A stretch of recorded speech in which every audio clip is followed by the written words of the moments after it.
So next, I have the pleasure of inviting everybody back up to the spotlight. And my peer Mitch Ament with the City of Dublin and the Dublin Institute for the Study of the Intelligent Community.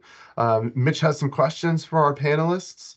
We're going to do about 30 minutes of discussion, and then we'll have some time for audience questions as well. So with that, I'll pass it over to Mitch and the rest of our friends to start that discussion. Thank you, Kirby. And yeah, as Kirby said, I'm Mitch Ament. I'm a management analyst for the City of Dublin. I want to thank everyone for being here, and thank you to the group joining me for engaging in the panel discussion. Alongside being a management analyst, I also work alongside Kirby and Doug to uplift the Dublin Institute. I'm really excited to learn more about the organizations our speakers come from alongside the attendees today. So if everyone is ready to get started, I'll start with Michelle. Congratulations on Hilliard's top 7 status, as well as being featured in a recent Broadband Access Ohio's news release. Within that brief write-up and in the earlier presentations, you mentioned that the public-private partnerships support community broadband and enhance the goals of your city. Could you please elaborate on what Hilliard has done to bolster public-private partnerships in an effort to enhance community broadband access specifically? Sure. Thanks for the question, Mitch, and for the shout out on the top 7 as well. So yeah, I'll give a couple examples, one related to our residents and then one related to our corporate residents. When COVID hit, as we all experienced, our schools shut down and kids had to learn from home. Hilliard's a pretty diverse community, and we have some low-income neighborhoods where kids really didn't have sufficient access to broadband, to internet. And, you found them sitting out in the parking lot of the library and schools so they could get access after hours. And so we partnered with our schools and one of our local providers, Bresco, to get those families that were lower income internet access during COVID, and actually they still have it, and to get it for free.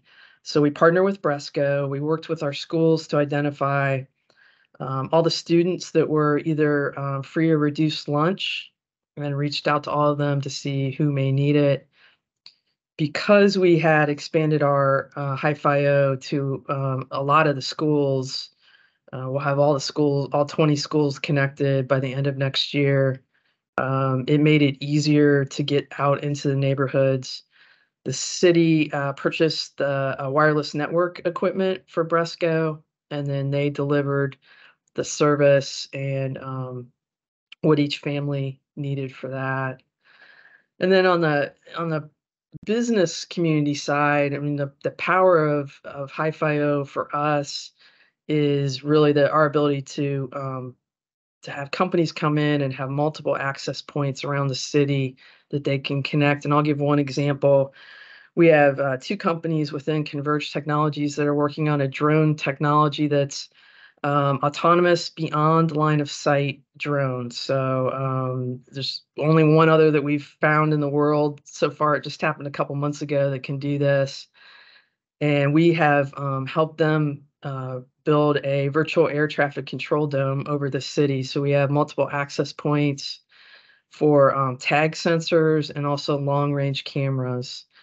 And a lot of technology that's attached to the drone, so that drone knows where it is according to those location tags and can identify things in the air and identify what it is because of the cameras on the drone and the cameras that we've set up.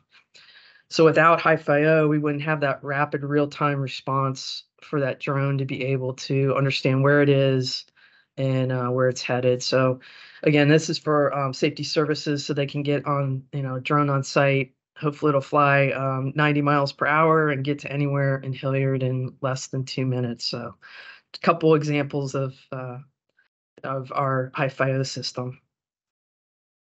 Yeah, thank you. That's really interesting, and I thought it was great that like the focus on equity across diverse populations, especially within the schools.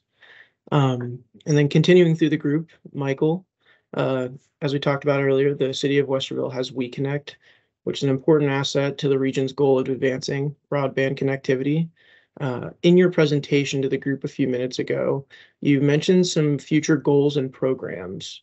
Could you elaborate a little bit on the plans you have, and even some potential challenges you may face in achieving them? Sure, be happy to. So one of the big ones, I talked a little bit about was our fiber to the home initiative. We are looking at how we can provide connectivity to our residents and bridging the gap to where we are providing an equitable and sustainable service to our residents, and helping find those areas where we have maybe some spots where the industry hasn't been able to fill, but we want to make sure that we are giving all of our residents that right to be able to be connected and be online. Some of the other things that we work with is we're working on building out a kind of like Michelle had talked about, a toolkit or a startup option for our local companies and also any of our startups here in the region. Having a municipal-based data center here provides the uniqueness of having cloud services at our fingertips, or being able to build across our fiber and having it terminate directly into our data center and directly into cabinets as well. So there's a huge advantage that we're working there, and we're trying to find ways to continue to improve and in marketing that. We're continuing to expand the use of our fiber connectivity in our SCADA network, and primarily focusing more into the water usage. So that way we can do better leak detection, and we can also go ahead and be able to have some better real-time connectivity to some of our wells and pump stations. So that will provide a lot more efficiencies and overall cost savings to our residents as well. And finally, the fiber expansion is one of our focuses, and how we can connect into where our public wants to be. So in parks, along trails, and be able to provide smart services, whether it be lighting or maybe having access into particular buildings, or being able to have Wi-Fi. Getting the fiber connectivity into the parks and along the bike paths and where we have our residents now, it is key. So I think those are some of the things that we are looking for the future with, and obviously always looking to expand operations within our data center and be able to provide excellent services, not only to the residents here, our companies, but also support the region as a whole. Thank you. Yeah, the efficiency and cost savings at the pump stations is really important. And with fiber to the home, trying to fill the gap that the private sector hasn't been able to within your community is also extremely important and really innovative. And Doug, WeConnect hosts a high-speed fiber network, and similarly, Dublin has Dublink. It's been extensively recognized by the Intelligent Community Forum in Dublin certification as a top 7 intelligent community. You provided the group with a better understanding of Dublink and its history, its services, but how does Dublink interact with the Beta District? And could you describe what the Beta District is for any in the audience who are unfamiliar? Sure. Thank you for that question. I have to pause here and say that one of the interesting things about the Intelligent Community Forum is that we concentrate a whole bunch of interesting information from multiple communities. I don't get this anywhere else.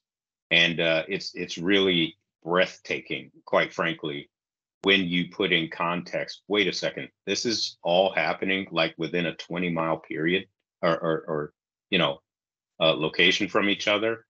It's an amazing cluster of interesting innovation, and I think we feed off of each other. And I have to take a moment to acknowledge that, because I love coming to Intelligent Community Forum types of things where you can learn some things like that. And so the Dublink program, and I would say kind of fiber in our region, has been a point of attraction, or even gravity. A while ago, we began to look at, Dublin's fiber network, but then also look at the 33 highway. And there is, for anyone who's not from this area, an industrial parkway going up and down 33. It's a very large automotive manufacturer, and this is Honda. And Honda R&D of America is a company where I think a couple of years ago, some 70 or 80% of R&D for all Honda vehicles around the world was done in their Marysville R&D plant. That's not just Honda Accords.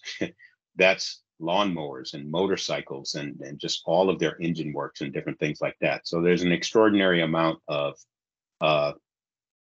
engineers working in that area, but there's also a very large supply chain, not just for Honda, but other automotive and other friendly kinds of things there. And that goes up and down Industrial Parkway. And it's bookended by the city of Dublin on one end and the city of Marysville on another end. And in that same area, you have the Transportation Research Center. In the past, in ICF, Dublin has talked about Dublin.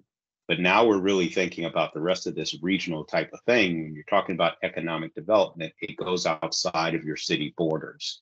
And so we formed a council of governments with the city of Marysville and Union County and the Union County Port Authority in order to serve the interests, the economic interests that we share. That manifested in fiber going up and down the 33 highway, giving birth to the 33 Smart Mobility Corridor, with an interest towards testing and connected and autonomous vehicles in real world locations and environments. That fiber makes possible the deployment of dedicated short-range communications or wireless devices along poles along that fiber route.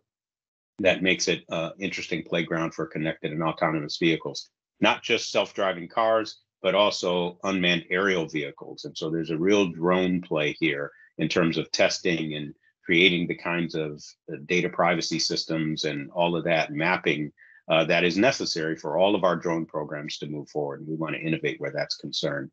That program, the 33 Smart Mobility Corridor, was rebranded to the Beta District, wanting the Beta District to be this area between Dublin and Marysville as a place where a playground. And I think you've heard us all talk about a playground or a testing zone, and wanting this area of Central Ohio to be the place that others come to say, hey, we've got this really weird, interesting innovation that needs to be tested somewhere. Where's the best place in America to do that? And we want this part of Central Ohio to be that. None of this would have been possible without the existence of a robust fiber network, not only in Dublin, but then also the extension of that and connection of that in Dublin to Marysville, so that now you have a multi-city council of governments that does that. I want to mention, just in our public sector kinds of work here, we were asked recently, should we extend this project, given that we now have to work with like 3 different governments, and that's 3 different things that we have to figure out. And we responded, and I know that Aaron Story is on here, IT director in City of Marysville. We responded, because we have this council of governments, you only need to work with one government, that council of governments. And that's that's an innovation. It's not a fiber innovation, but now if you want to do some interesting things with the fiber, you can't go to 3 governments. And that's a key innovation that we need to provide to the rest of the world, saying you can work with one government, that council of governments. And so that's the Beta District. It's at thebetadistrict.com, I believe, thebetadistrict.com. And just some interesting, the play is not just self-driving cars or connected and autonomous vehicles. It's anything that fiber could support, really, for transit, transportation, distribution systems, all of those things. They have to start somewhere, and we want to be that district that dominates when it comes to that.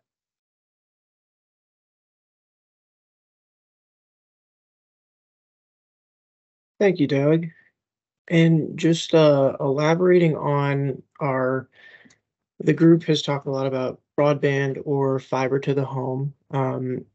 Talked about Dublink earlier. How does Dublink interact with the broadband to the home project in Dublin? That's a good question. So Dublink, when you think of it with fiber to the home, it is a conduit system. So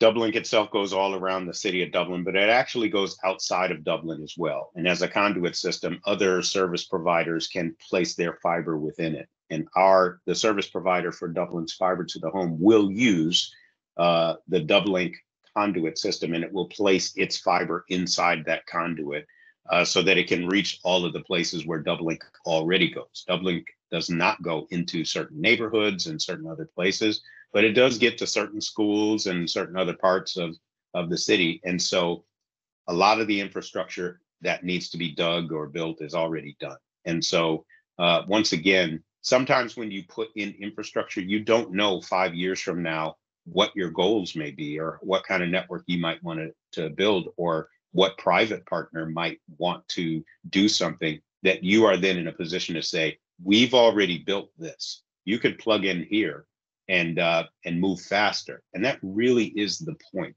that we in government can create an infrastructure that we essentially will make available to private partners so that they can serve our residents faster and at with an economic model that otherwise they would not necessarily do. If you had to dig to everywhere in Dublin, you might not necessarily decide to serve those people. So that's a relationship between Dublink and the fiber to the home. And that's pretty much the key opportunity that we have by already owning this infrastructure.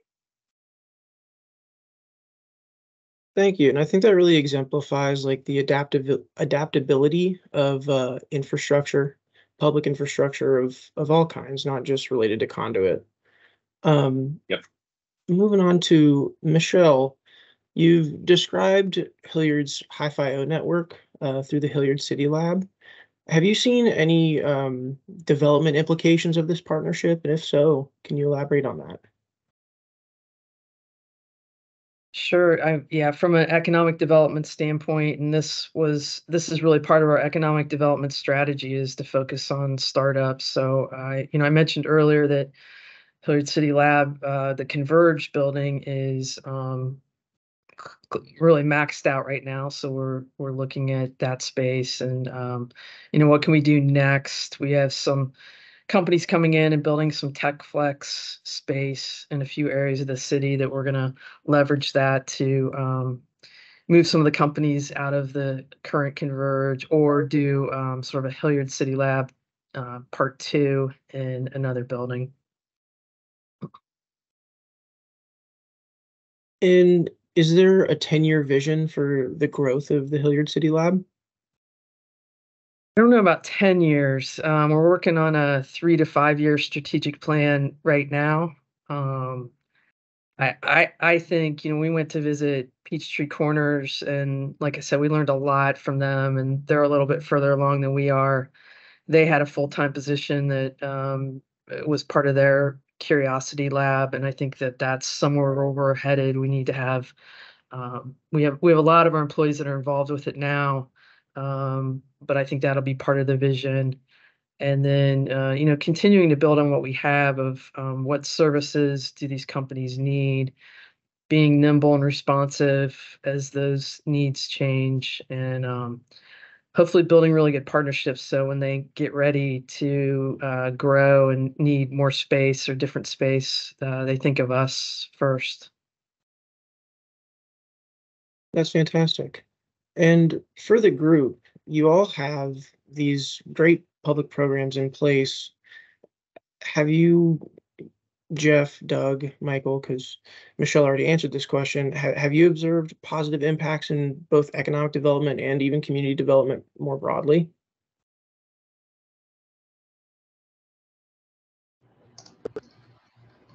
Sure. I was going to give you first crack at it, Jeff.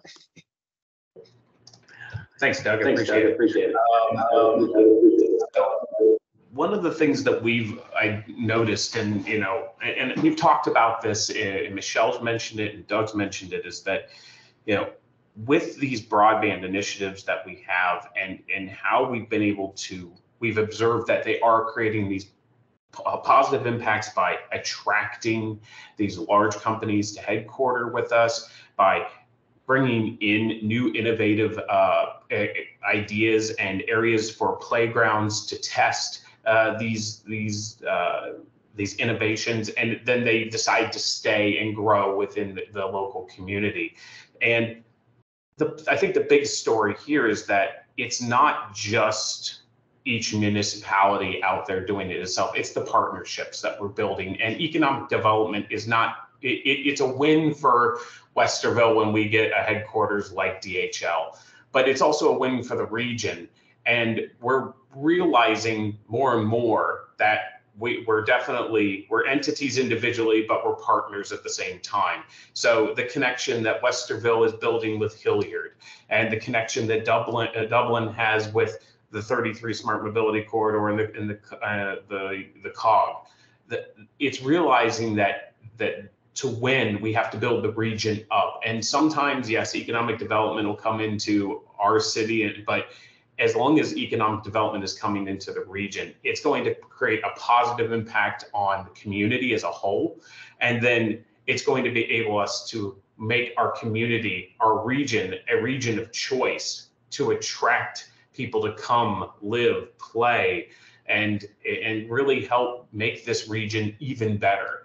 So it's not just a one-stop shop or a one municipality against anybody. I feel it's a huge partnership, and that's really what's helping drive the positive impacts for economic development and the community as a whole. I'll take a swing at that if it's my turn here.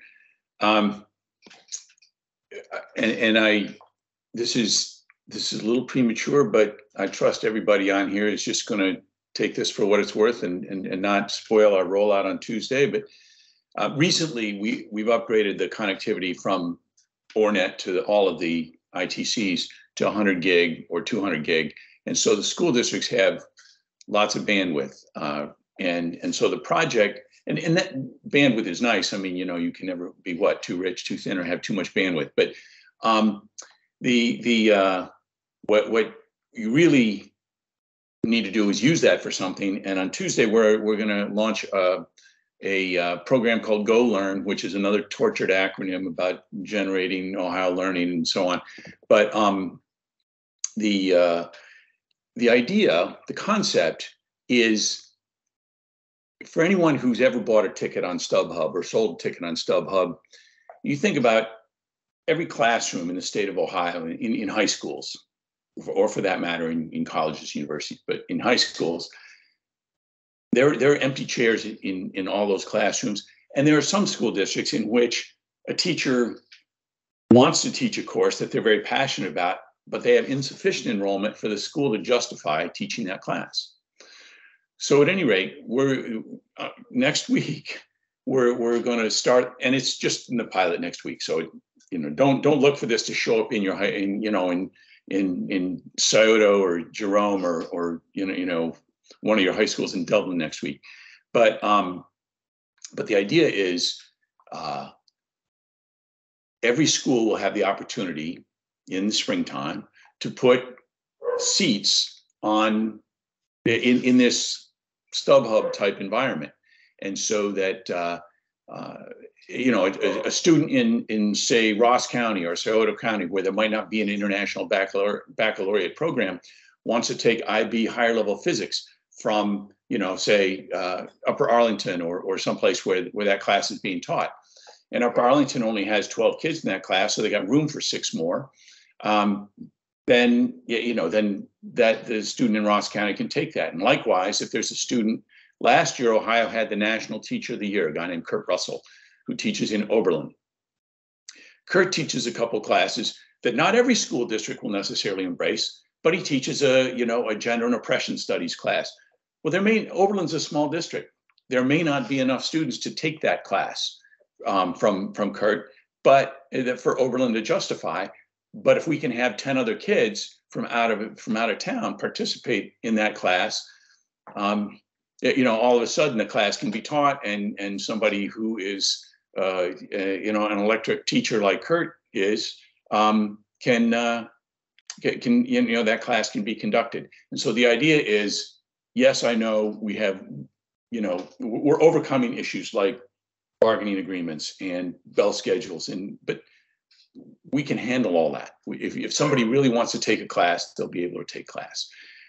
Same with College Credit Plus. So at any rate, that's something that we're leveraging all of this for, and that launches on Tuesday.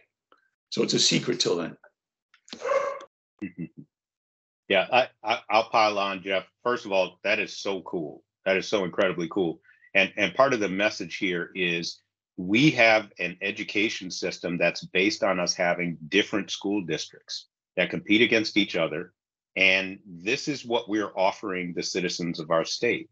And we've got to radically rethink some of that stuff. That would not be possible, what you're talking about, without broadband in all sorts of rural communities. Like, that's the point of the equity piece there. And if it can work, why wouldn't you do that, right? I mean, you've got a resource here that could reach 1,000 people. Stanford figured that out. MIT figured that out.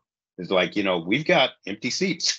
Why don't we make it available online? We're not going to sell them. They're dead inventory, right? And so I'll mention that, and I'll throw in also, there's a reputational thing that happens when we begin having these conversations and different of us are trying different innovations. The people who are arriving in our state or in our region, they don't differentiate between Hilliard and Westerville and Dublin and New Albany and Marysville and everything. They look around the whole thing and they say, hey, there's something going on here. Why don't we go there? And then they may go to Hilliard and look at some sites, but they drive around the rest of the community.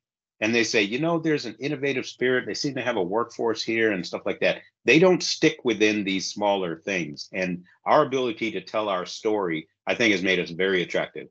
I believe that's the case for Intel showing up, DHL, Amgen, all of these places. They didn't necessarily pick a specific community in terms of a location, and because they don't care about our economic development interests. They care about their business interests. And when we start talking about things like this, hey, we're going to do this in Ohio, someone else is going to do that too, but they're going to be 2 years behind you. And that's the point. Ohio is doing these things on time and they're getting ahead of the game. And so, Mitch, I think for your question, what are the impacts that we're seeing by doing these kinds of things? There's not a clear, bright line that this happened because of this particular broadband program, but I claim it. I do believe that because of these kinds of things, outsiders can perceive this level of coordination and innovation. And when they compare that to other regions in our country alone, let alone the rest of the world, they begin to say, you know what, I think I'm going to show up there, spend some time there. And they start hearing from other companies who did show up, or workers who say, yeah, I'd love to work in your job here in Arizona or Alaska or DC, but I'm not leaving Dublin, Ohio, because I love it here. And people are like, what is going on in this place? And next thing you know, they're located. So, I mean, I honestly believe that there is a straight line between broadband availability, intelligent community work, and economic development benefits and wins. Absolutely. Absolutely. And all of those, everything that was just talked about is just so immensely interesting and really, really cool, and exemplifying the regional partnership that we have in this area is amazing. So Jeff, to kind of round us out, how do all these programs and projects, how do they align with the goals of Broadband Access Ohio and the Management Council? Well, when Broadband Access Ohio was formed, it was really to make sure that the public infrastructure would continue to be something that is celebrated, supported, viable. So, like I said, it was a little bit of a watchdog thing, but also much more oriented towards promoting some of the great things that you're hearing about. And that's why it's so important that Hilliard is a member, and Dublin is a member, and Fairlawn is a member, and Westerville is a member. And we just, the more that we get together as communities and entities that have a real vested interest in broadband, the more profound impact we can have on Ohio. And I'll just be, you know, parroting what you've heard from Doug and Michelle and Michael about how that makes such a difference in how our region can grow and thrive and compete.